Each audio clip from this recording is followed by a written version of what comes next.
Hello and welcome to our channel. In today's video, we will be delving into the disturbing history of one of the world's most recognizable car brands, Volkswagen.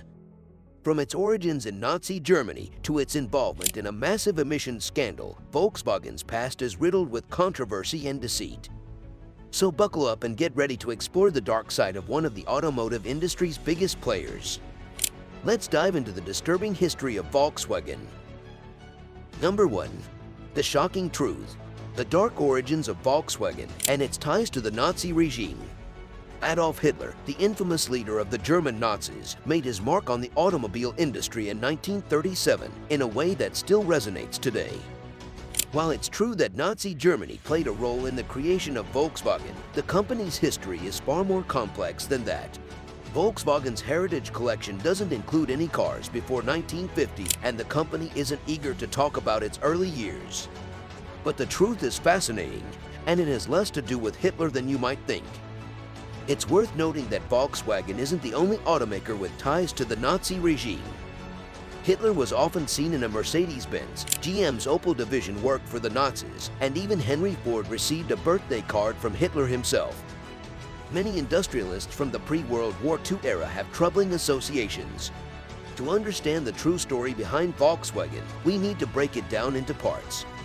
From the creation of the Beetle to the formation of the company to sell it around the world, there are many fascinating and often disturbing details to uncover. So let's set the record straight and delve into the real history of Volkswagen and its Nazi ties. Number 2. The Volkswagen phenomenon. How one concept changed the automotive landscape forever. The concept of Volkswagen, or a people's car, has been around for much longer than most people realize.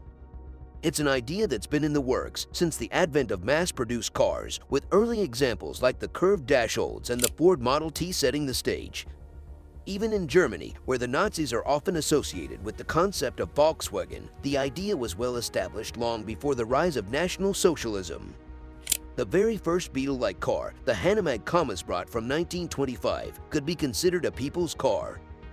The Standard Superior, another early Beetle ancestor, was even advertised using the term Volkswagen, because it was already understood to mean an affordable small car for anyone. So while Hitler may have had his vision for the people's car, the concept of Volkswagen existed long before the Nazis came to power. It's an idea that has shaped the automotive landscape for over a century and continues to influence the way we think about cars today. Number 3. The iconic Beetle. How Volkswagen's revolutionary design shaped the automotive industry. One of the most persistent myths surrounding the Volkswagen Beetle is that it was designed by Adolf Hitler himself. While it's true that Hitler had some input in the early stages of the Beetle's development, the truth is far more complicated. In reality, the final design of the Beetle was the result of years of collaboration between engineers, designers, and even regular citizens. Hitler's few sketches of what he thought a people's car should look like bear little resemblance to the final Beetle design, which took inspiration from several other cars of the era, including the Mercedes-Benz 130h.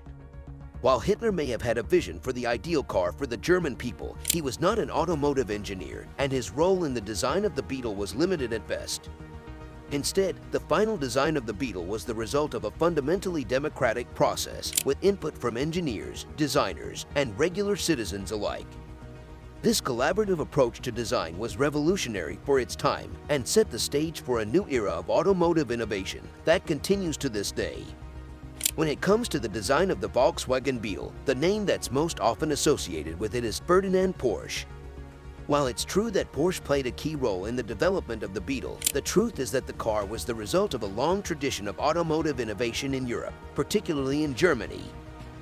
The concept of a rear-engine car with a streamlined design can be traced back to the work of Edmund Rumpler in the 1920s. Other automotive pioneers like Tatra and Mercedes-Benz also made significant contributions to the development of this new style of car. Porsche's contribution to the Volkswagen Beetle was to take these earlier ideas and refine them into a single cohesive design that would become one of the most iconic cars of all time. Working closely with designer Erwin Komenda, Porsche was able to create a car that was not only innovative and practical but also beautiful in its unique way.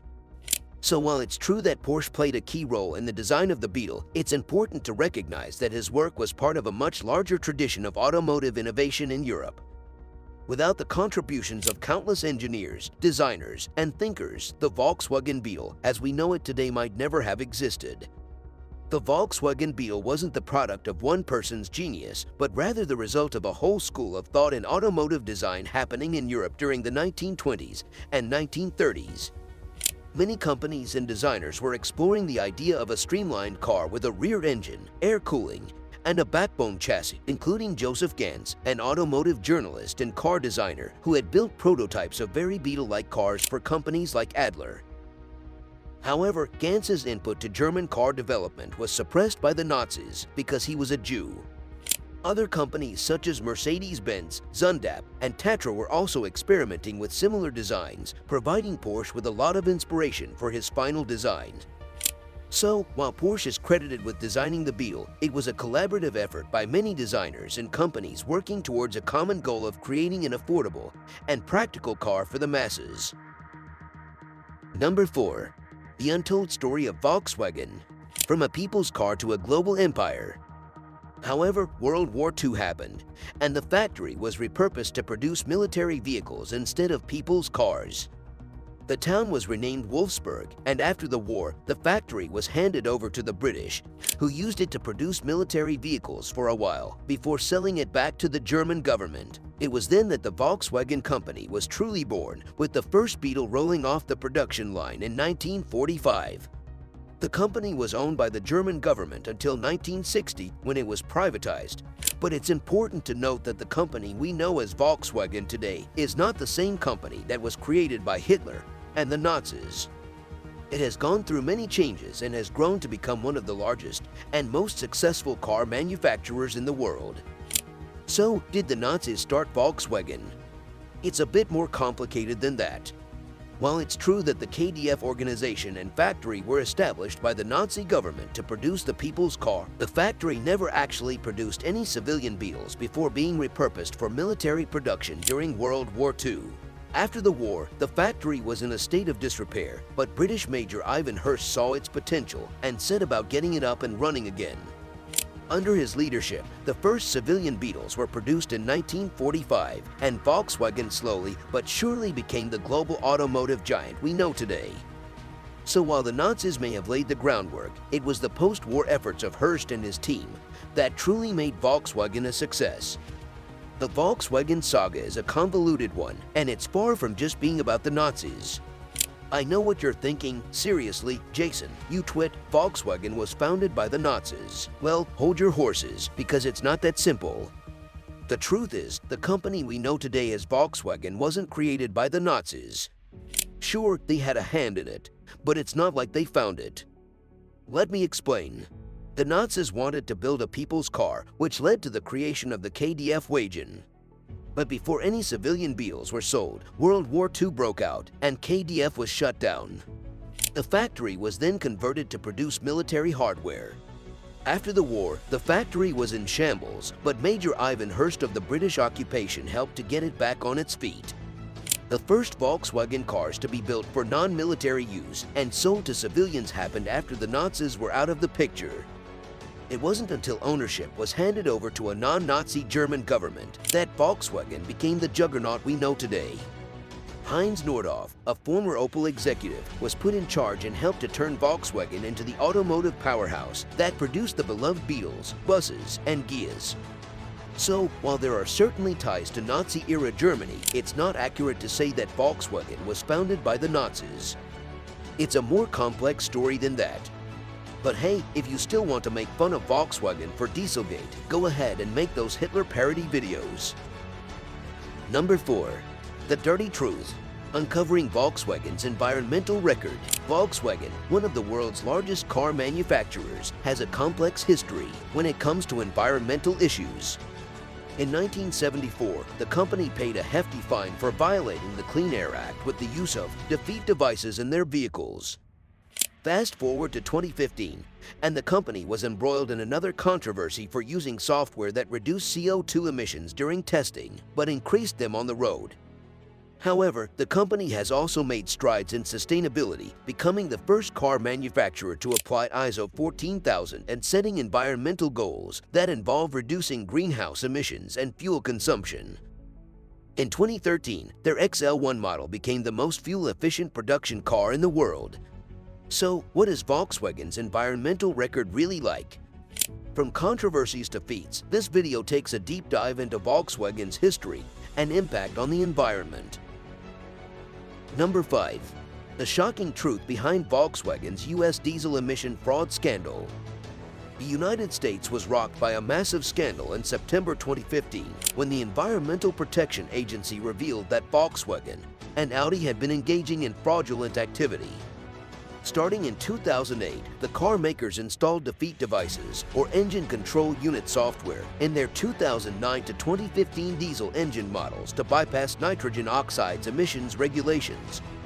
The software was programmed to recognize emissions testing conditions and fully enable the ECU emission controls to pass the test. However, during normal driving conditions, the emission control software was shut off to increase fuel economy and power, resulting in 40 times more pollution than allowed by law. Consumer Reports even conducted a test on the 2011 Jetta Sport Wagon TDI, revealing a slower acceleration time and decreased highway fuel economy. Volkswagen admitted to using the deceit device and was ordered to recall approximately 482,000 cars with 2-liter TDI engines. Penalties could range up to $18 billion and possibly include criminal charges. Volkswagen eventually settled with a $15.3 billion agreement, the largest auto-related consumer class action lawsuit in U.S. history. The scandal had far-reaching consequences, with Volkswagen's stock price plummeting and CEO Martin Winterkorn resigning. The EPA later issued a second notice of violation, which resulted in Volkswagen disputing the findings and issuing a stop sale for disputed vehicles. Volkswagen also faced a lawsuit from the U.S. Federal Trade Commission for false advertising. The scandal ultimately led to a $4.3 billion penalty and charges against 6 Volkswagen executives. However, Volkswagen vowed to change its ways, reducing its workforce by 30,000 people and focusing on producing more electric cars. The whole scandal was covered in the first season of Netflix's Dirty Money in the episode entitled Hard Knocks. Thanks for watching the disturbing history of Volkswagen. If you found this video informative and eye-opening, don't forget to like and subscribe to our channel for more thought-provoking content. Also, feel free to share your thoughts and opinions in the comments section below. Until next time, stay curious and keep learning.